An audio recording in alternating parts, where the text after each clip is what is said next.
Info ಜನವಾರ್ತೆಗಳಿಗೆ ಸ್ವಾಗತ. ನಾನು ಸಂಧ್ಯಾ ಸಂತೋಷ್. ಇಂದಿನ ಮುಖ್ಯಾಂಶಗಳು. ಕ್ಷಯ ರೋಗದ ಬಗ್ಗೆ ಪ್ರತಿಯೊಬ್ಬರೂ ಎಚ್ಚರಿಕೆಯಿಂದ ಇರಬೇಕು. ಕ್ಷಯ ರೋಗಿಗಳನ್ನು ಆರಂಭದಲ್ಲೇ ಗುರುತಿಸಿ ಚಿಕಿತ್ಸೆಗೆ ಮುಂದಾಗುವಂತೆ ಸೂಚಿಸಿದ ಪಟ್ಟಣದ ಸಿವಿಲ್ ನ್ಯಾಯಾಧೀಶರಾದ ಅರುಣ್ ಕುಮಾರಿ. ಸಾರ್ವಜನಿಕ ಆಸ್ಪತ್ರೆಯಲ್ಲಿ ನಡೆದ ಕ್ಷಯ ರೋಗ ನಿರ್ಮೂಲನಾ ಕಾರ್ಯಕ್ರಮದಲ್ಲಿ ಹೇಳಿಕೆ. ಸೇವೆಯಿಂದ ನಿವೃತ್ತಿಗೊಂಡ ಪಟ್ಟಣದ ಸಾರ್ವಜನಿಕ ಆಸ್ಪತ್ರೆಯ ನೇತ್ರ ಪರಿವೀಕ್ಷಕ ಶೇಖರ್ ಮತ್ತು 87ನೇ ಅಖಿಲ ಭಾರತ ಕನ್ನಡ ಸಾಹಿತ್ಯ ಸಮ್ಮೇಳನದಲ್ಲಿ ಸನ್ಮಾನಕ್ಕೆ ಭಾಜನರಾಗಿದ್ದ ಶ್ರವಣಬೆಳಗೊಳ ಸಿಎಚ್ಸಿ ಕೇಂದ್ರದ ವೈದ್ಯರಾದ ಡಾಕ್ಟರ್ ಯುವರಾಜ್ ರವರಿಗೆ ಆರೋಗ್ಯ ಸಿಬ್ಬಂದಿಯಿಂದ ಸನ್ಮಾನ. ಶಾಸಕರು ಭಾಗಿ. ಧರ್ಮಸ್ಥಳ ಗ್ರಾಮಾಭಿವೃದ್ಧಿ ಯೋಜನೆಯಿಂದ ತಾಲೂಕಿನ ಬೇಡಿಗನಹಳ್ಳಿ ಶುದ್ಧ ಜಲ ಅಭಿಯಾನ ಯೋಜನೆಯ ಯೋಜನಾಧಿಕಾರಿ ಸದಾಶಿವ್ ಕುಲಾಲ್ ರವರಿಂದ ಉದ್ಘಾಟನೆ.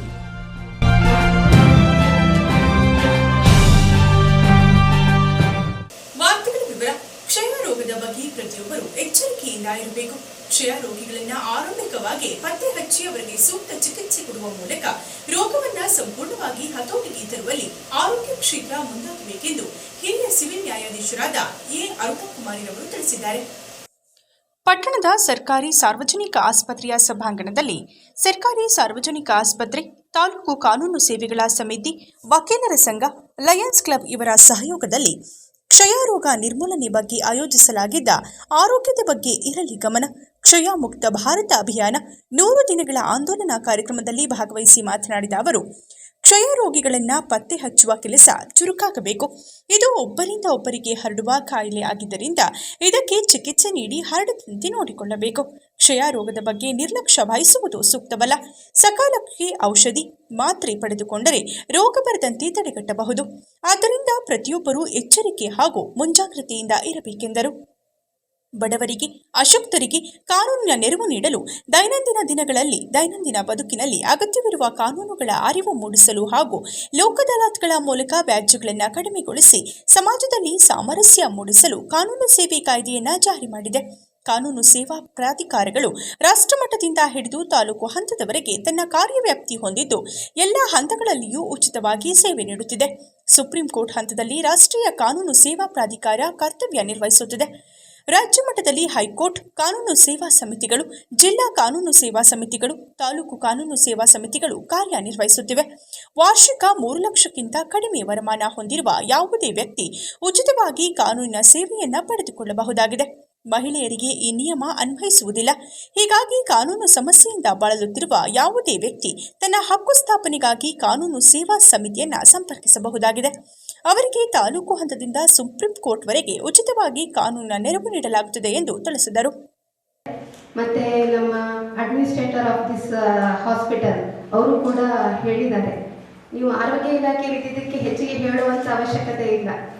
ಯಾಕಂದರೆ prevention is better then cure ಅಂತ ಹೇಳ್ತಾರೆ. ಯಾವುದೇ ಕಾಯಿಲೆ ಆಗಲಿ ಬರೋಕ್ಕಿಂತ ಮುಂಚೆನೇ ಅದನ್ನು ಪ್ರಿವೆನ್ಷನ್ ಮಾಡೋದು ಬೆಟರ್. ಅದನ್ನು ಬಂದು ಆ ಥರ ನೋವನ್ನ ಅನುಭವಿಸಿ ಅದು ಕೊನೆ ಕ್ಯೂರ್ ಮಾಡೋ ಆಗುತ್ತೋ ಆಗಲ್ಲ ಅನ್ನೋಕ್ಕಿಂತ ಪ್ರಿವೆನ್ಷನ್ ಇಸ್ ಬೆಟರ್ ಅಂತ ಹೇಳ್ಬೋದು. ಮತ್ತು ನೀವೆಲ್ಲರೂ ಕೂಡ ನಾನು ಫಸ್ಟ್ ಆಫ್ ಆಲ್ ಆಶಾ ಕಾರ್ಯಕರ್ತರಿಗೆ ಹ್ಯಾಟ್ಸ್ ಆಫ್ ಹೇಳ್ತೀನಿ. ಯಾಕಂದರೆ ಅವ್ರು ಗ್ರೌಂಡ್ ಲೆವೆಲಲ್ಲಿ ವರ್ಕ್ ಮಾಡ್ತಾರೆ. ಸೊ ಎಲ್ಲ ಆರೋಗ್ಯ ಇದರಲ್ಲೂ ಕೂಡ ನೋಡಿದಾಗ ಅವರಷ್ಟು ವರ್ಕ್ ಮಾಡೋರು ನನ್ನ ಪ್ರಕಾರ, ನಾನು ನೋಡಿದ ಪ್ರಕಾರ, ನಾನು ಯಾಕಂದರೆ ಇದರಲ್ಲಿ DLS ಸೇರಿದ್ದೆ, ಡಿಸ್ಟ್ರಿಕ್ಟ್ ಲೀಗಲ್ ಸರ್ವಿಸ್ ಅಥಾರಿಟಿಯಲ್ಲಿ, ಅವಾಗ ನೋಡಿದಾಗ ಆಶಾ ಕಾರ್ಯಕರ್ತರಿಗೆ ಎಷ್ಟು ವರ್ಕ್ ಇದೆ ಅಂದರೆ ಅಷ್ಟಿಷ್ಟಲ್ಲ. ಅವರು ಮನೆಗೂ ಹೋಗಿ ಎಲ್ಲರದ್ದು ಒಂದು ಆರೋಗ್ಯ, ನಮ್ಮನೇದೇ ನಮಗೆ ಯೋಚನೆ ಮಾಡೋದು ತುಂಬ ಟೈಮ್ ಸಾಕಾಗೋದಿಲ್ಲ. ಇನ್ನು ಅವ್ರು ಮನೆಗೆ ಹೋಗಿ ಅವರ ಆರೋಗ್ಯದ ಬಗ್ಗೆ ವಿಚಾರ ಮಾಡಿ ಒಬ್ಬೊಬ್ಬ ಪರ್ಸನಿಂದು ಕೂಡ ರಿಜಿಸ್ಟರ್ ಮೇಂಟೈನ್ ಮಾಡಬೇಕು.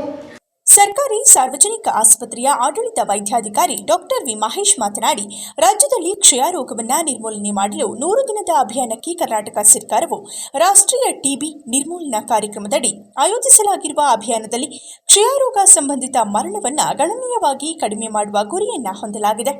2025ರ ವೇಳೆಗೆ ಟಿಬಿ ಮುಕ್ತ ಭಾರತವನ್ನಾಗಿಸಲು ರಾಷ್ಟ್ರವ್ಯಾಪ್ತಿ ಅಭಿಯಾನವನ್ನು ಹಮ್ಮಿಕೊಳ್ಳಲಾಗಿದೆ. ಹೆಚ್ಚಿನ ಅಪಾಯದ ವ್ಯಕ್ತಿಗಳನ್ನು ಗುರುತಿಸುವುದು, ಸಮಗ್ರ ಆರೈಕೆಯನ್ನು ಒದಗಿಸುವುದು, ಸಕ್ರಿಯ ಟಿಬಿಯ ಹೆಚ್ಚಿನ ಅಪಾಯವನ್ನು ಹೊಂದಿರುವ ವ್ಯಕ್ತಿಗಳಿಗೆ ಟಿಬಿ ಪ್ರಿವೆಂಟಿವ್ ಥೆರಪಿ ಒದಗಿಸಲು ಅಭಿಯಾನವು ಆದ್ಯತೆ ನೀಡುತ್ತಿದೆ. ಇದರಿಂದ ಹೊಸ ಪ್ರಕರಣಗಳನ್ನು ತಡೆಗಟ್ಟಲು ಸಹಕಾರಿಯಾಗಲಿದೆ ಎಂದರು. ಎಲ್ಲ ಡಿಪಾರ್ಟ್ಮೆಂಟ್ನವರೇ ಇರೋದ್ರಿಂದ ಬಹುಶಃ ಅವ್ರು ಹೇಳಿದ್ರೆ ನಾನು ಪತ್ರಕರ್ತರುಗಳಿಗೆ ಬಹಳನೇ ಮುಖ್ಯವಾದ ಇನ್ಫಾರ್ಮೇಷನ್ ತಿಳ್ಕೊಳ್ತೀನಿ. ಯಾಕೆ ಅಂತ ಹೇಳಿದ್ರೆ ಅವರೇ ನಮಗೆ ಮುಖ್ಯ ಕಾರಣರು ಈ ದಿವಸದ ಒಂದು ಕಾರ್ಯಕ್ರಮಕ್ಕೆ. ಯಾಕೆ ಯಾಕಂದರೆ 100 ಡೇಸ್ ಪ್ರೋಗ್ರಾಮಲ್ಲಿ ಏನೇನು ಮಾಡ್ತಾ ಇದ್ದೀವಿ, ಬೇಸಿಕ್ ಟ್ಯೂಬರ್ಕ್ಲೋಸಿಸ್ ಅಂದರೆ ಏನು, ಟಿ ಬಿ ಅಂದರೆ ಏನು, ಸೊ ಹೇಗೆ ಅದು ಉದಯವಾಯಿತು, ಯಾವುದರಿಂದ ಹರಡುತ್ತೆ, ಹೇಗೆ ಹರಡುತ್ತೆ, ಮತ್ತು ಎಕ್ಸ್ಟ್ರಾ ಆರ್ಟಿಕಲ್ ಅಂದರೆ 2 ಥರದ ಟ್ಯೂಬರ್ಕ್ಲೋಸಿಸ್ಸು, ಮತ್ತು ಮಲ್ಟಿ ಡ್ರಗ್ ರೆಸಿಸ್ಟೆನ್ಸ್ ಅಂತ ಅದರದ ಖರ್ಚು ವೆಚ್ಚ ಎಲ್ಲರೂ ಈಗಾಗಲೇ ಕೂಲಂಕುಷವಾಗಿ ಎಲ್ಲರೂ ಹೇಳ್ಕೊಡಿದ್ರೆ, ಆ್ಯಸ್ ಎ ಡಿಪಾರ್ಟ್ಮೆಂಟ್ ಪರ್ಸನ್ ನಾನು ಹೇಳೋದೇನೆಂದರೆ, ಟಿ ಬಿ ಮುಕ್ತ ಭಾರತವನ್ನಾಗಿಸಲು ನಮ್ಮ ಇಲಾಖೆಯ ಎಲ್ಲರೂ ಕೂಡ ಬೇಸಿಕ್ ವರ್ಕರ್ಸಿಂದ, ಆಶಾ ವರ್ಕರ್ಸಿಂದ ಇದ್ದು ಮೆಡಿಕಲ್ ಆಫೀಸರ್ಸ್, ಅದರಲ್ಲೂ ಸ್ಪೆಷಲಿಸ್ಟ್ ಫಿಸಿಷಿಯನ್ಸು, ಅವರ ರೋಲು ಅತಿ ಮುಖ್ಯವಾಗಿರ್ತದೆ ಅಂತ ಈ ಸಂದರ್ಭದಲ್ಲಿ ಹೇಳಕ್ಕೆ ಇಷ್ಟಪಡ್ತೀನಿ. ಹಾಗೆಯೇ ಈಗ ನಿಮ್ಮೇಲೆ ಹೇಳಿದಾಗೆ ಅರ್ಲಿಯರೆಲ್ಲ ನಾವು ಸ್ಫೋಟಮ್ ಎಲ್ಲೋ ಕಳಿಸಿ ಸ್ಲೈಡ್ ಮಾಡಿಸಿ ಆ ಆಧಾರದ ಮೇಲೆ ನಾವು ಟ್ರೀಟ್ಮೆಂಟ್ ಕೊಡ್ತಾ ಇದ್ವಿ. ಸೊ ಈಗ ಥಿಂಗ್ಸ್ ಹ್ಯಾವ್ ಬಿನ್ ಚೇಂಜ್ಡ್. ಇವನ್ ತಾಲೂಕು ಆರೋಗ್ಯಾಧಿಕಾರಿ ಡಾಕ್ಟರ್ ಕಿಶೋರ್ ಕುಮಾರ್ ಮಾತನಾಡಿ, 3-4 ವಾರದವರೆಗೂ ಹೆಚ್ಚು ಕೆಮ್ಮು ಇದ್ದರೆ ಅದು ಕ್ಷಯ ಆಗಿರಬಹುದು. ಆದ್ದರಿಂದ ಪರೀಕ್ಷೆ ಮಾಡಿಸಿಕೊಳ್ಳಬೇಕು. ಕ್ಷಯ ರೋಗಕ್ಕೆ ಸರ್ಕಾರದಿಂದ ಉಚಿತ ಚಿಕಿತ್ಸೆ ನೀಡಲಾಗುವುದು. ಗ್ರಾಮೀಣ ಪ್ರದೇಶದಲ್ಲಿ ಹೆಚ್ಚಿನ ಪರೀಕ್ಷೆ ಆಗಬೇಕು. ಈ ನಿಟ್ಟಿನಲ್ಲಿ ಆರೋಗ್ಯ ಇಲಾಖೆಯ ಅಧಿಕಾರಿಗಳು, ಆಶಾ ಕಾರ್ಯಕರ್ತೆಯರು ಹೆಚ್ಚಿನ ರೀತಿ ಕರ್ತವ್ಯ ನಿರ್ವಹಿಸಬೇಕು. ನಿಕ್ಷಯ ಪೋರ್ಟಲ್ನಲ್ಲಿ ಕ್ಷಯ ರೋಗಿಗಳನ್ನು ಅಡಾಪ್ಟ್ ಮಾಡಿಕೊಳ್ಳಲು ಅವಕಾಶವಿದೆ ಎಂದರು. ಕಾರ್ಯಕ್ರಮದಲ್ಲಿ STLS ಅಧಿಕಾರಿ ತಿಮ್ಮಯ್ಯ ಕ್ಷಯರೋಗದ ಬಗ್ಗೆ ಸಂಪೂರ್ಣ ಮಾಹಿತಿ ಒದಗಿಸಿದರು. ತಾಲೂಕು ವಕೀಲರ ಸಂಘದ ಅಧ್ಯಕ್ಷ ಸುಂದರರಾಜ್, ಕಾರ್ಯದರ್ಶಿ AD Kumar, doctor Arun, doctor Harish, ಕ್ಷೇತ್ರ ಆರೋಗ್ಯ ಶಿಕ್ಷಣಾಧಿಕಾರಿ ಅನಿತಾ ಸೇರಿದಂತೆ ಆರೋಗ್ಯ ಇಲಾಖೆಯ ಅಧಿಕಾರಿಗಳು, ಸಿಬ್ಬಂದಿಗಳು, ಆಶಾ ಕಾರ್ಯಕರ್ತೆಯರು ಭಾಗವಹಿಸಿದ್ದರು.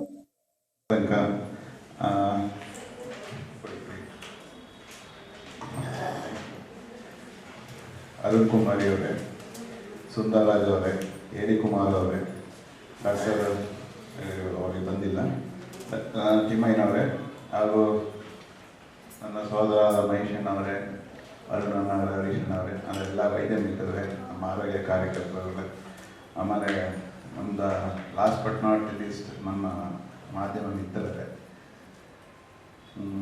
ಅವ್ರಿಗೆ ಮಾಧ್ಯಮ ಮಿತ್ರ ಮೇಡಮ್ 5 minutes ಇದ್ದೀನಿ.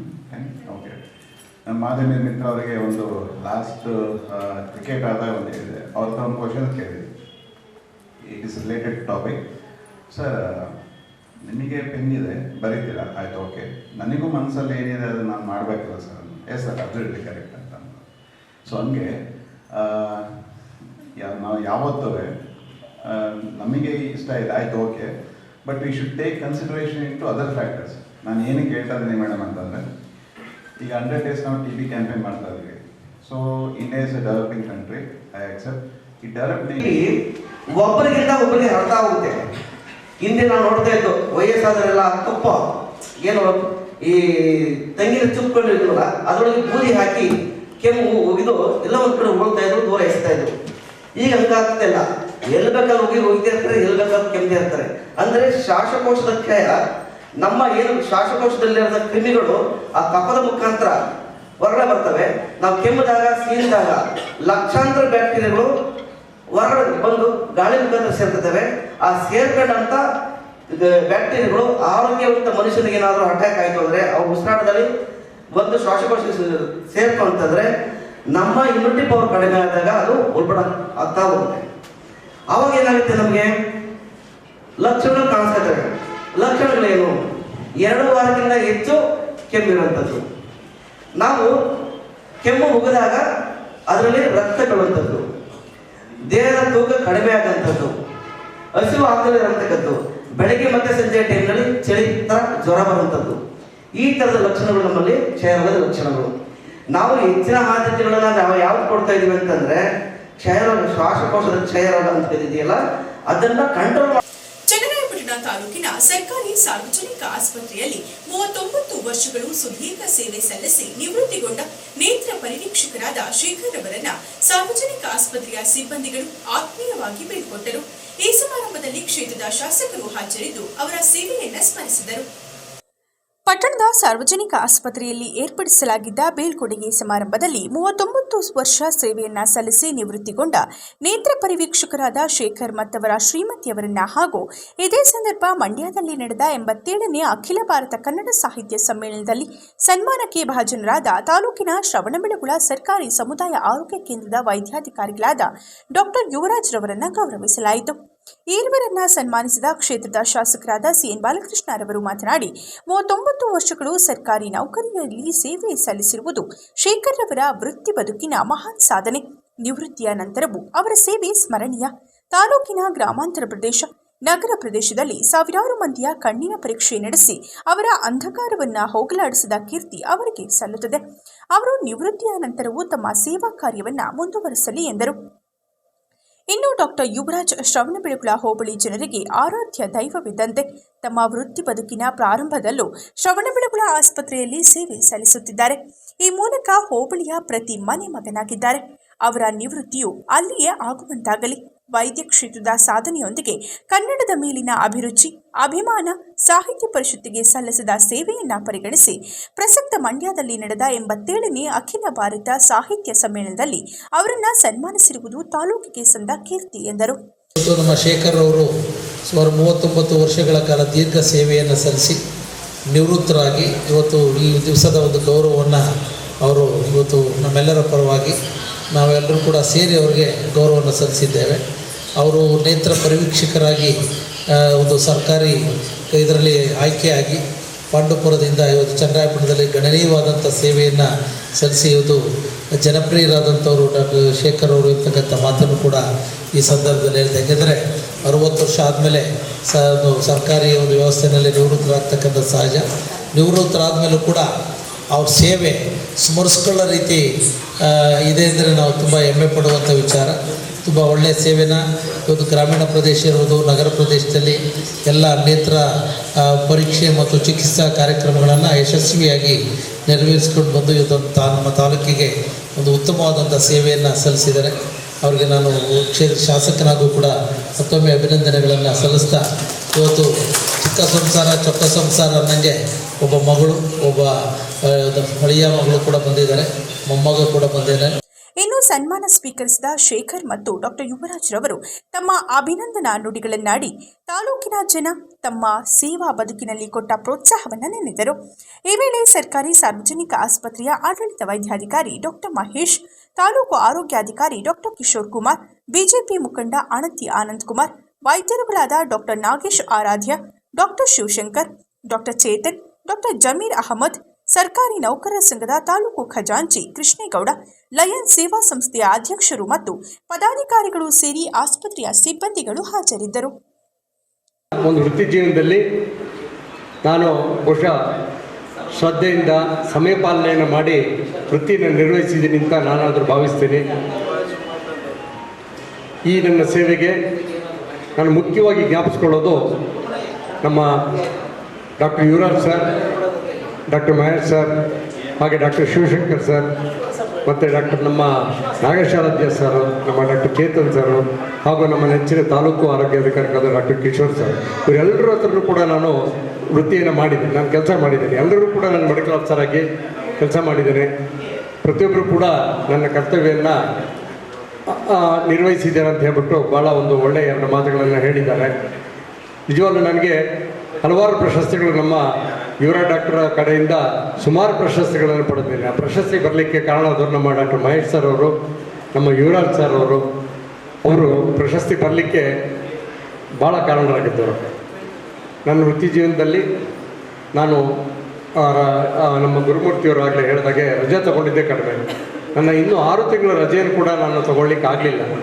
ನಾನು ಪ್ರತಿ ದಿವಸ ಬೆಳಿಗ್ಗೆ ಇದ್ದರೆ ಡ್ಯೂಟಿಗೆ ಹೋಗಬೇಕು, ದೂರದಿಂದ ಬಂದಿರ್ತಾರೆ ಕಣ್ಣಿನ ತೋರಿಸ್ಕೊಳ್ಳೋಕ್ಕೆ, ಏನಾದರೂ ಮಾಡಿ ಅವ್ರಿಗೂ ನನ್ನ ಕೈಯಿಂದ ಸಹಾಯ ಆದರೆ ಮಾಡಬೇಕು ಅನ್ನೋ ಒಂದು ಮನೋವೃತ್ತಿಯಲ್ಲಿ ನಾನು ಮನೋಭಾವದಿಂದ ನಾನು ಸೇವೆಯನ್ನು ಮಾಡಿದ್ದೇನೆ. ಅದರಲ್ಲೂ ಹೆಚ್ಚಾಗಿ ಹಿಂಗೆಲ್ಲರೂ ಜ್ಞಾಪಕ ಇರೋ ಕೋವಿಡ್ ಟೈಮಲ್ಲಿ ಒಂದು ವ್ಯಾಕ್ಸಿನ್ ಇನ್ಚಾರ್ಜನ್ನು ಕೂಡ ನನಗೆ ಕೊಟ್ಟಿದ್ದು ತಾಲೂಕು. ಇದನ್ನು ನಾನು ಶಾಸಕರ ಬಳಿ ಹಲವಾರು ಬಾರಿ ನಾನು ಹೋಗಿ ಇರ್ಬೋದು. ಯಾಕೆಂತಂದ್ರೆ ನಮ್ಮ ಸಿದ್ದು ಮೇಡಮ್ ಬಂದ್ಮೇಲೆ ಬಹುಶಃ ನಾವು ಆರಂಭದಿಂದಲೇ ಬಹುಶಃ 30 ವರ್ಷ ಸೇವೆ ಆಯಿತು, ಸರ್ವಿಸ್ ಆಯಿತು. ಅವರು ನುಗ್ಗೇಳ್ಳಿಯಿಂದ ಕೆಲಸ ಮಾಡಿರ್ಬೋದು, ಅಥವಾ ಶ್ರವಣಬೆಳಗೊಳದಲ್ಲಿ ಕೆಲಸ ಮಾಡಿರ್ಬೋದು, ಅಥವಾ ಸಾರ್ವಜನಿಕ ಆಸ್ಪತ್ರೆಗೆ ಇವಾಗ ಬಂದು ಕೆಲಸ ಮಾಡಿರ್ಬೋದು. ಸೊ ಇಂಥದ್ದೆಲ್ಲನೂ ಕೂಡ ನಾವು ಗಮನದಲ್ಲಿ ಇಟ್ಕೊಂಡಾಗ ಬಹುಶಃ ಶೇಖರು ಇವತ್ತು ಯಾವುದೇ ಒಂದು ಕಳಂಕರಹಿತವಾಗಿ, ಯಾವುದೇ ಒಂದು ಕಪ್ಪು ಚುಕ್ಕಿಯಿಂದಲೇ ಇವತ್ತು ನಿವೃತ್ತಿ ಹೊಂದ್ತಾ ಇರೋದು ಬಹುಶಃ ಇಡೀ ನಮ್ಮೆಲ್ಲರಿಗೂ ಕೂಡ ಇಂಥ ಒಂದು ಸುದೀನ್ಗಳಲ್ಲಿ ಅವರು ನಿವೃತ್ತಿ ಆಗ್ತಾ ಇರೋದು ಬಹಳ ಒಂದು ಹೆಮ್ಮೆ ವಿಷಯ ಅಂತ ಹೇಳಲಿಕ್ಕೆ ಇಷ್ಟಪಡ್ತೇನೆ. ಬಹುಶಃ ಇವತ್ತು ನಿವೃತ್ತಿ ಆಗೋದು ಬಹಳ, ಯಾವುದೇ ಒಂದು ಕಪ್ಪು ಚುಕ್ಕಿದಲ್ಲಿ ನಿವೃತ್ತಿ ಆಗೋದು ಬಹಳ ಕಷ್ಟ ಸ್ನೇಹಿತರೆ. ಸೊ ಅದು ಕೇವಲ ತಮ್ಮ ಈ 39 ವರ್ಷ ಸುದೀರ್ಘ ಅವಧಿನಲ್ಲಿ 19 ವರ್ಷ ಬಹುಶಃ ಶ್ರವಣಬೆಳಗೊಳದಲ್ಲಿ ಅವ್ರ ಸೇವೆ ಮುಡುಪಾಗಿಟ್ಟಿದ್ರು ಅಂತ ಈ ಸಂದರ್ಭದಲ್ಲಿ ಕೇಳಲಿಪಟ್ಟಿದ್ದಾರೆ. ಸೊ ನಮಗೆ ಇನ್ನೇನು ಆತಂಕ ಅಂತ ಅಂದರೆ ಈ ಸಾರ್ವಜನಿಕ, ಯಾಕೆಂತಂದರೆ ಇಲ್ಲೇ ನಮ್ಮ ವೇದಿಕೆ ಮೇಲೆ ಇದ್ದಾರೆ, ಶಾಸಕರಿದ್ದಾರೆ ಮತ್ತು ಎಲ್ಲ ನಮ್ಮ ಕಾರ್ಯಕ್ರಮ ಅನುಷ್ಠಾನಾಧಿಕಾರಿಗಳಿದ್ದಾರೆ. ನಮಗೆ ನೆಕ್ಸ್ಟು ಮಂಗಳವಾರ ಮತ್ತು ಗುರುವಾರ ಯಾರು ಶ್ರವಣಬೆಳಗೊಳ ಬರ್ತಾರಪ್ಪ, ಯಾರು ಕೇರ್ ತಗೋತಾರೆ, ಯಾರು ನಮ್ಮ ಪೇಷಂಟ್ಗಳನ್ನ ಆರೈಕೆ ಮಾಡ್ತಾರೆ. ಸೊ ಈಗಾಗಲೇ ಇವತ್ತು ಮೊನ್ನೆ ಪಾಪ ಅವ್ರು ರಿಟೈರ್ಡ್ ಆಗೋ ಒಂದು ಅವತ್ತಿನ ದಿವಸನೂ ಕೂಡ ಹಲವಾರು ಜನ ಪೇಷಂಟ್ ಬಂದಿದ್ರು, ಒಂದು 20-30 ಜನ ಪೇಷಂಟ್ ಬಂದಿದ್ರು. ಯಾಕೆ ಅಂತಂದ್ರೆ ಎಲ್ಲರೂ ನನಗೆ ನುಗ್ತಾ ಇದ್ರು, ಎಲ್ಲರೂ ಬಂದು ಸರ್ ನೋಡಿದ್ರೆ ಎಲ್ಲರೂ ಕ್ಯಾಟ್ರಾಕ್ಟ್, ಎಲ್ಲ ಡಯಾಬಿಟಿಕ್ ಕ್ಯಾಟ್ರಾಕ್ಟ್ ಇರ್ಬೋದು ಅಥವಾ ಮೆಚೂರ್. ಶ್ರೀ ಧರ್ಮಸ್ಥಳ ಗ್ರಾಮಾಭಿವೃದ್ಧಿ ಯೋಜನೆ ಶ್ರವಣಬೆಳಗೊಳ ಯೋಜನಾ ಕಚೇರಿಯಿಂದ ತಾಲೂಕಿನ ಬೇಡಿಗನಹಳ್ಳಿ ಗ್ರಾಮದಲ್ಲಿ ಆರಂಭಿಸಲಾಗಿರುವ ಶುದ್ಧ ಗಂಗಾ ಘಟಕದ ವ್ಯಾಪ್ತಿಯಲ್ಲಿ ಶುದ್ಧ ಜಲ ಅಭಿಯಾನವನ್ನ ಗ್ರಾಮಸ್ಥರು ಅನುಕೂಲದ ಸಲುವಾಗಿ ಯೋಜನೆಯಿಂದ ನಡೆಸಲಾಯಿತು. ಬೇಡಿಗನಹಳ್ಳಿ ಗ್ರಾಮದಲ್ಲಿ ನಡೆಸಿದ ಶುದ್ಧ ಜಲ ಅಭಿಯಾನವನ್ನ ಧರ್ಮಸ್ಥಳ ಗ್ರಾಮಾಭಿವೃದ್ಧಿ ಯೋಜನೆಯ ಯೋಜನಾಧಿಕಾರಿಗಳಾದ ಸದಾಶಿವ್ ಕುಲಾಲ್ ರವರು ಉದ್ಘಾಟಿಸಿದರು. ಈ ವೇಳೆ ಮಾತನಾಡಿದ ಅವರು ಕ್ಷೇತ್ರದ ಬಗ್ಗೆ ಮಾಹಿತಿ ನೀಡುವುದರ ಜೊತೆಗೆ ಶುದ್ಧ ನೀರಿನ ಬಳಕೆಯಿಂದ ಆಗುವ ಪ್ರಯೋಜನಗಳ ಬಗ್ಗೆ ಮಾಹಿತಿ ನೀಡಿ ಪ್ರತಿಯೊಬ್ಬರೂ ಕಡ್ಡಾಯವಾಗಿ ಶುದ್ಧ ನೀರನ್ನು ಬಳಕೆ ಮಾಡಬೇಕು ಎಂದು ತಿಳಿಸಿದರು. ಹಾಗೂ ಅದರ ಬಳಕೆಯ ಮಹತ್ವದ ಬಗ್ಗೆ ತಿಳಿಸಿದರು. ನಂತರ ಪಂಚಾಯಿತಿ ಅಧ್ಯಕ್ಷರು ಮಾತನಾಡಿ ಶುದ್ಧ ನೀರಿನಿಂದ ಮಕ್ಕಳ ಆರೋಗ್ಯ ಸುಧಾರಿಸುತ್ತದೆ ಹಾಗೂ ಮನೆಯಲ್ಲಿ ಎಲ್ಲ ಸದಸ್ಯರು ಆರೋಗ್ಯದಿಂದ ಇರಬಹುದು ಎಂದು ತಿಳಿಸಿದರು. ಗ್ರಾಮ ಪಂಚಾಯಿತಿ ಅಧ್ಯಕ್ಷ ವಸಂತ್ ತೋಪೇಗೌಡ, ಮಾಜಿ ಅಧ್ಯಕ್ಷರಾದ ಜವರೇಗೌಡ, ಪ್ರಕಾಶ್, ದುಷ್ಯಂತ್, ಉಪಾಧ್ಯಕ್ಷ ನಾಗರಾಜು, ಒಕ್ಕೂಟದ ಅಧ್ಯಕ್ಷ ದಿನೇಶ್, ವಲಯ ಮೇಲ್ವಿಚಾರಕ ಸುರೇಶ್, ಸೇವಾ ಪ್ರತಿನಿಧಿ ಹೇಮಲತಾ, ಶುದ್ಧಗಂಗಾ ಮೇಲ್ವಿಚಾರಕ ಶಶಿಕಿರಣ್, ಶುದ್ಧಗಂಗಾ ಘಟಕದ ಪ್ರೇರಕ ದರ್ಶನ್, ಸಂಘದ ಸದಸ್ಯರು, ಸಾರ್ವಜನಿಕರು ಭಾಗವಹಿಸಿದ್ದರು. ಬಹಳ ಮುತುವರ್ಜಿ ವಹಿಸಿಕೊಂಡು ಅದನ್ನು ಮಾಡಿಸ್ಕೊಂಡು ಬಂದಿದ್ದಾರೆ. ಯಾಕಂದ್ರೆ ಅವರು ಪಂಚಾಯತಿ ಮೆಂಬರ್ ಆಗಿದ್ದಾಗ ನಮ್ಮ ಊರಿಗೆ ಏನಾದ್ರು ಮಾಡಬೇಕು ಅನ್ನೋ ಒಂದು ಆಸೆ ಇತ್ತು ಅವರಿಗೆ. ಪಂಚಾಯತ್ ಮೆಂಬರ್ ಆದಾಗ ಅವರ ಆಶೆ ಆದಂತೆ ನಿಮ್ಮೂರಲ್ಲಿ ಘಟಕವನ್ನೆಲ್ಲ ಆಯ್ತು, ರಚನೆ ಆಯ್ತು. ಅದರ ಏನು ಗುದ್ಲಿ ಪೂಜೆ ಕೂಡ ನನ್ನನ್ನೇ ಕೂಡಿಸಿ ಗುದ್ಲಿ ಪೂಜೆ ಮಾಡಿಸಿದ್ರು. ಆನಂತರ ಬಿಲ್ಡಿಂಗ್ ಕಟ್ಟೋ ನಾನು ಹೇಳಿದ್ರೆ ಬಿಲ್ಡಿಂಗ್ ಬೇಡ, ಒಂದು ಸೀಟ್ ಹಾಕಿ ಮಾಡಿ ಸಾಕು. ಅಂದ್ರೆ ನಮ್ಮಲ್ಲಿ ಎಲ್ಲ ಘಟಕ ಅವ್ರು ಹೇಳಿದ್ರು, ಘಟಕಗಳೆಲ್ಲ ನಾವೇನ್ ಮಾಡ್ತೀವಿ ಅದಕ್ಕೆ ಸೀಟ್ ಹಾಕಿ ಮಾಡ್ತೀವಿ, ಅಂದ್ರೆ ಜಾಸ್ತಿ ಖರ್ಚು ವೆಚ್ಚ ಬೇಡ ಅಂತ. ಆದ್ರೆ ಇವ್ರು ಹೇಳಿದ್ರು ಇಲ್ಲಿ ಸಾರಿ ಮಾಡಿದ್ರೆ ಸ್ವಲ್ಪ ಶಾಶ್ವತವಾಗಿರ್ಲಿ, ನಾವು ಸ್ವಲ್ಪ MLA ಮಾತಾಡ್ತೀವಿ, ಪಂಚಾಯತ್ ಫಂಡ್ ಕೊಡ್ತೀವಿ, ಸಣ್ಣ ಬಿಲ್ಡಿಂಗ್ ಮಾಡುವ ಅಂತ. ನನಗೆ ಬಹಳ ಖುಷಿ ಆಯ್ತು. ಅಂದ್ರೆ ಒಂದು ಮಾದರಿ ಘಟಕ ಅಂತ ಮಾಡ್ತಾ ಇದ್ದಾರೆ ಬೇಡಿಗೆಹಳ್ಳಿಯಲ್ಲಿ. ಒಂದು ಉತ್ತಮ ಘಟಕ ಆಗ್ತದೆ. ನಮ್ಮೆಲ್ಲ ನಾವು ಸುಮಾರು ಇಲ್ಲಿ ನನ್ನ ಏರಿಯಾಕ್ಕೆ ಒಂದು 12 ಘಟಕ ಬರ್ತದೆ. ಎಲ್ಲಿಯೂ ಕೂಡ ಇಂತಹ ಒಂದು ಬಿಲ್ಡಿಂಗ್ ಇಲ್ಲ. ಅಂದ್ರೆ ಸುಸಜ್ಜಿತವಾದ ಒಂದು ಬಿಲ್ಡಿಂಗ್ ಅಲ್ಲಿ ಕಟ್ಟಡ ಮಾಡಿ ಆ ರೀತಿಯಲ್ಲಿ ಒಂದು ಶುದ್ಧ ಘಟಕ ಮಾಡಿದೆ. ಎಲ್ಲಿ ಕೂಡ ಇಂತಹ ಆರೋಗ್ಯ ಸಮಸ್ಯೆ ಬರುವಂತದ್ದು ಸಾಮಾನ್ಯ ನೀರಿದ್ರೆ ಮಾತ್ರ. ಇದರಲ್ಲಿ ಏನ್ ಮಾಡ್ತೀವಿ ನಾವು, ಅದಕ್ಕೂ TDS ಕೂಡ ಬಾಕಿ TDS ಕಡೆ ಹೆಚ್ಚು ಏನು ಇಟ್ಟಿದ್ದೀವಿ. ಏನು ಕುಡಿಯುವಂತ ನಾರ್ಮಲ್ ನೀರಿಗೆ ನಮ್ಗೆ ಎಷ್ಟು TDS ಬೇಕು ಅಷ್ಟು ಇಟ್ಟಿದ್ದೀವಿ. ಅಂದ್ರೆ ಎಲ್ಲ ನೀರು ನಾವು ಶುದ್ಧ ಅಂತ ಹೇಳುದಿಲ್ಲ. ಯಾಕೆಂದ್ರೆ ನಮ್ಮಲ್ಲಿ 5 ರೂಪಾಯಿ ನೀರು ಸಿಗ್ತದೆ ಅಲ್ವಾ. ಈ 5 ರೂಪಾಯಿಯ ಕ್ಯಾನ್ ನೀರು ಏನಾಗ್ತದೆ, ಅಲ್ಲಿ ಕೆಲವೊಂದು ನೀರಿನ ಅಂಶ ನಮಗೆ ಬೇಕು ಮನುಷ್ಯರಿಗೆ, ಅದನ್ನು ತೆಗೆದು ಫಿಲ್ಟರ್ ಮಾಡಿರ್ತಾರೆ. ನಮ್ಮಲ್ಲಿ ಹಾಗೆಲ್ಲ, ನಮ್ಮಲ್ಲಿ ಕೆಲವು ಮನುಷ್ಯರಿಗೆ ನೀರಲ್ಲಿ ಕೆಲವೊಂದು ಅಂಶ ಬೇಕು, ಅದನ್ನೆಲ್ಲ ಇಟ್ಕೊಂಡು ನಾವು ಇಷ್ಟು TDS ಇಟ್ಕೊಂಡಿದ್ದೀವಿ. ಅಂದ್ರೆ ಕುಡಿಯುವಂತ ನೀರಿನ ಒಂದು ಪರಿಣಾಮದಲ್ಲಿ ನಾವು ಕೆಲವು ಹೇಳ್ತೀವಿ ಅದು ಪ್ಯೂರ್ 5 ರೂಪಾಯಿ ಪ್ಯೂರ್ ನೀರು ಅಂತೀವಿ. ಅದು 5 ರೂಪಾಯಿ ಪ್ಯೂರ್ ನೀರಲ್ಲ. 5 ರೂಪಾಯಿ ಪ್ಯೂರ್ ನೀರಲ್ಲಿ ನಾವೇನಾಗ್ತದೆ, 5 ರೂಪಾಯಿ ಪ್ಯೂರ್ ನೀರಲ್ಲಿ ನಮಗೆ ಅಲ್ಲಿ ಸಿಗುವಂತದೆಲ್ಲ ಕಂಟೆಂಟ್ ತೆಗೆದಿರ್ತಾರೆ. ಯಾವುದು ಮನುಷ್ಯನ ಆರೋಗ್ಯ. ಕೊನೆಯಲ್ಲಿ ಮತ್ತೊಮ್ಮೆ ಮುಖ್ಯಾಂಶಗಳು. ಕ್ಷಯ ರೋಗದ ಬಗ್ಗೆ ಪ್ರತಿಯೊಬ್ಬರೂ ಎಚ್ಚರಿಕೆಯಿಂದ ಇರಬೇಕು. ಕ್ಷಯ ರೋಗಿಗಳನ್ನು ಆರಂಭದಲ್ಲೇ ಗುರುತಿಸಿ ಚಿಕಿತ್ಸೆಗೆ ಮುಂದಾಗುವಂತೆ ಸೂಚಿಸಿದ ಪಟ್ಟಣದ ಸಿವಿಲ್ ನ್ಯಾಯಾಧೀಶರಾದ ಅರುಣ್ ಕುಮಾರಿ. ಸಾರ್ವಜನಿಕ ಆಸ್ಪತ್ರೆಯಲ್ಲಿ ನಡೆದ ಕ್ಷಯ ರೋಗ ನಿರ್ಮೂಲನಾ ಕಾರ್ಯಕ್ರಮದಲ್ಲಿ ಹೇಳಿಕೆ. ಸೇವೆಯಿಂದ ನಿವೃತ್ತಿಗೊಂಡ ಪಟ್ಟಣದ ಸಾರ್ವಜನಿಕ ಆಸ್ಪತ್ರೆಯ ನೇತ್ರ ಪರಿವೀಕ್ಷಕ ಶೇಖರ್ ಮತ್ತು 87ನೇ ಅಖಿಲ ಭಾರತ ಕನ್ನಡ ಸಾಹಿತ್ಯ ಸಮ್ಮೇಳನದಲ್ಲಿ ಸನ್ಮಾನಕ್ಕೆ ಭಾಜನರಾಗಿದ್ದ ಶ್ರವಣಬೆಳಗೊಳ CHC ಕೇಂದ್ರದ ವೈದ್ಯರಾದ ಡಾಕ್ಟರ್ ಯುವರಾಜ್ ರವರಿಗೆ ಆರೋಗ್ಯ ಸಿಬ್ಬಂದಿಯಿಂದ ಸನ್ಮಾನ, ಶಾಸಕರು ಭಾಗಿ. ಧರ್ಮಸ್ಥಳ ಗ್ರಾಮಾಭಿವೃದ್ಧಿ ಯೋಜನೆಯಿಂದ ತಾಲೂಕಿನ ಬೇಡಿಗನಹಳ್ಳಿ ಶುದ್ಧ ಜಲ ಅಭಿಯಾನ ಯೋಜನೆಯ ಯೋಜನಾಧಿಕಾರಿ ಸದಾಶಿವ್ ಕುಲಾಲ್ ರವರಿಂದ ಉದ್ಘಾಟನೆ.